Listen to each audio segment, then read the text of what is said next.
সাতক্ষীরায় অভিযান চালিয়ে ভারত থেকে অবৈধভাবে আনা একটি ট্রাক জব্দ করেছে বর্ডার গার্ড বাংলাদেশ বিজিবি। বুধবার ১৬ এপ্রিল ভোরে সদর উপজেলার লাপসা মোড় এলাকা থেকে বিজিবি সদস্যরা মালামাল সহ ট্রাকটি জব্দ করেন বলে সন্ধ্যায় এক সংবাদ বিজ্ঞপ্তিতে জানানো হয়েছে।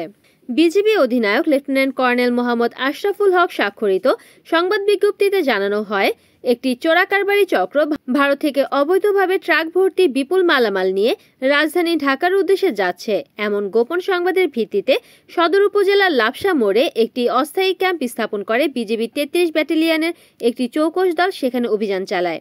এ সময় বিজিবির উপস্থিতি টের পেয়ে ট্রাক ফেলে চালক সহ চোরাকারবারিরা পালিয়ে যায়। পরে বিজিবি সদস্যরা ট্রাকটি জব্দ করে ৩৩ বিজিবি ব্যাটালিয়ন ক্যাম্পে নিয়ে যান। এরপর ওই ট্রাক থেকে ভারতীয় শাড়ি, টিস্যু, জর্জের থান কাপড়, জিপসাম পাউডার, সিরামিক পাউডার, পোস্তদানা সহ বিভিন্ন মালামাল জব্দ করা হয়। জব্দ করা মালামালের আনুমানিক মূল্য প্রায় ৯ কোটি টাকা। সংবাদ বিজ্ঞপ্তিতে বিজিবি আরও জানায়, শুল্ক কর ফাঁকি দিয়ে চোরাকারবারিরা এসব মালামাল অবৈধভাবে ভারত থেকে বাংলাদেশে এনে ট্রাক ভর্তি করে রাজধানী ঢাকায় নিয়ে যাওয়ার সময় তা জব্দ করা হয়। জব্দ করা এসব মালামাল কাস্টমসে জমা দেওয়ার এবং পরবর্তী আইনগত ব্যবস্থা নেওয়ার কার্যক্রম প্রক্রিয়াধীন রয়েছে। রিপোর্ট করেছেন সাতক্ষীরা প্রতিনিধি আব্দুর রশিদ, এনএএন টিভি।